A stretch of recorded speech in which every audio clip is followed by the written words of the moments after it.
Baseball glove leather is a type of leather used primarily to manufacture baseball gloves. Yes, that seems obvious, especially using its name in the definition. So we're going to dive much more deeply into what exactly it is and why it's used for baseball gloves. But if you are new, you're definitely going to say, hey, baseball glove leather, I know what that means because I've probably seen or used a baseball glove. So it's often made from cow or steer hide due to its durability, flexibility, and the ability to kind of break in and form to the shape of the player's hand over time. Some types of baseball gloves are also made from softer hides like pig or kip for their lightweight, more pliable nature, and some are even made from a synthetic leather that is designed to imitate the look and feel and break in of a genuine leather. Different grades exist. You could definitely find higher quality gloves using a top grain leather. Some may also have additional padding, webbing, or stitching, all to match the specific needs for different position players and playing styles. Let's look at a brief history of baseball glove leather. And this is going to start with the first baseball glove. It was used in 1875 by Charlie Watt, a St. Louis outfielder and first baseman.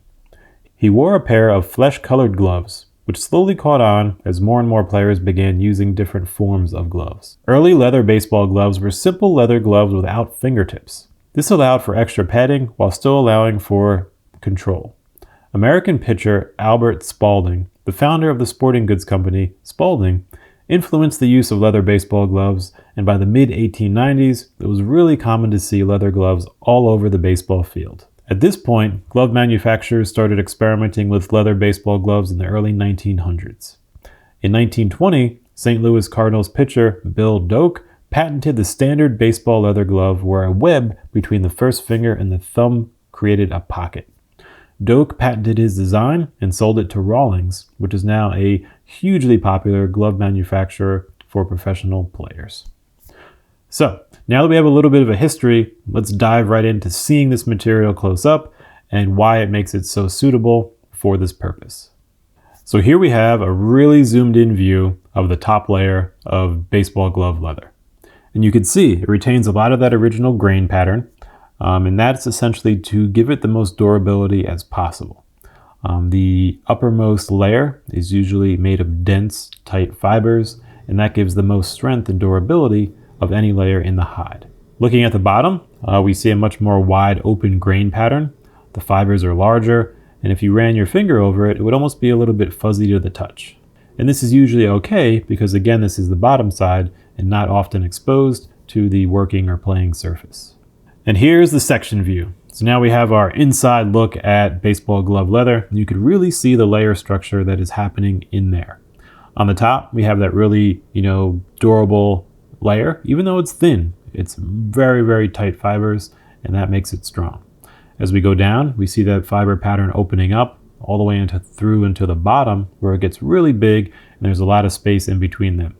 Here, we also see color variances as well. This is primarily due to the tanning process for this particular piece, where additional elements were added to it, for strength, durability, flexibility, and that's where they penetrated in both the top and the bottom layers during that tanning process. So it's interesting too, because they go pretty deep relative to the overall thickness of the leather. For the production process, baseball glove leather can be made either using a vegetable tanned approach or a chrome tanned approach. Vegetable tanning is going to yield a much stiffer leather and is not going to be as common as chrome tan leather for this use. Even within a particular glove, there can be leathers of different tannages that are used, such as for the main area versus the webbing and things like that. So there's going to be usually in a finished glove a combination of leathers, though primarily they're going to be of higher quality and strength and durability. That way the glove will last a long time. And in some cases, some manufacturers may even use both tanning methods in the same leather, creating some unique characteristics there. So just as there are a wide variety of makers of these gloves, they're going to be using different tannages and combinations of tanning at points to create that finished piece. But usually, once that is tanned, You can dye it different colors.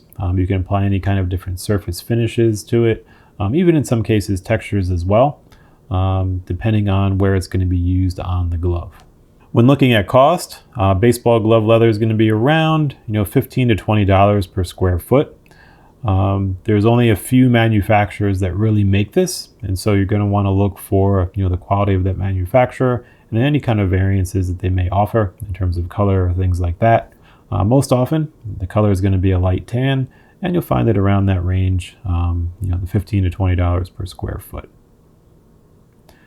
In terms of manufacturers, Horween is the primary manufacturer of the baseball glove leather for a lot of those brands, and they do some phenomenal work and are probably one of the best tanneries.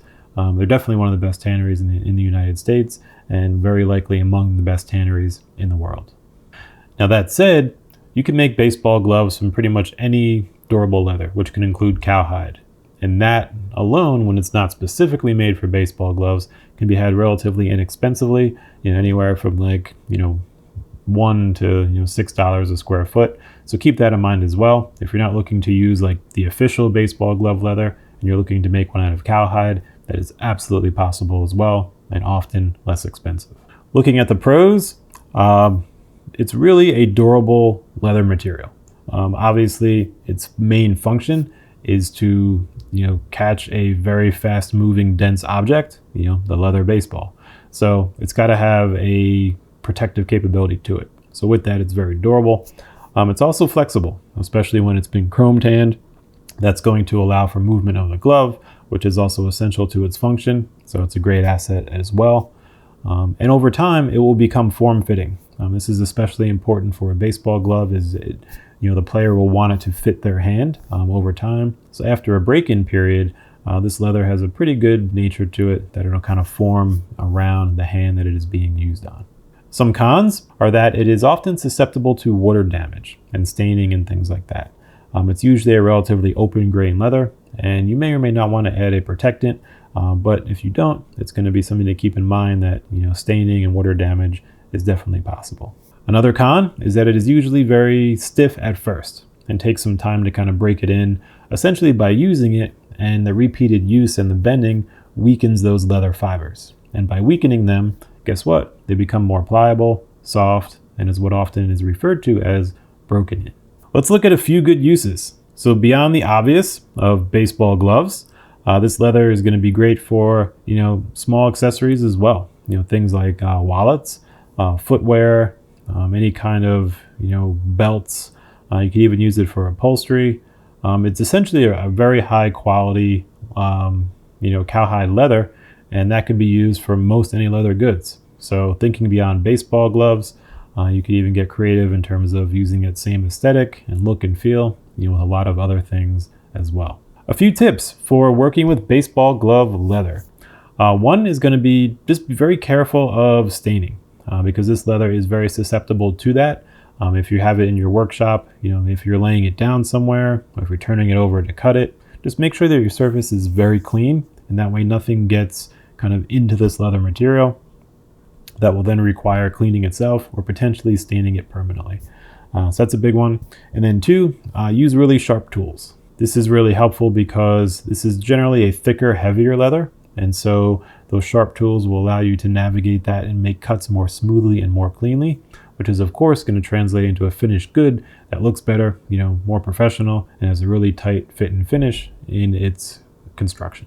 So there you have it, a look into baseball glove leather. This one's a great one because baseball's been around forever. A lot of people love it, and it's really cool to kind of get in touch with the material that we've used, probably playing the game, or watch our favorite players using, and we get to use it as a crafter to make something of our own. So if you're looking for a new type of material for some really fun projects, this could be a great one to explore, and I think you'll really like it.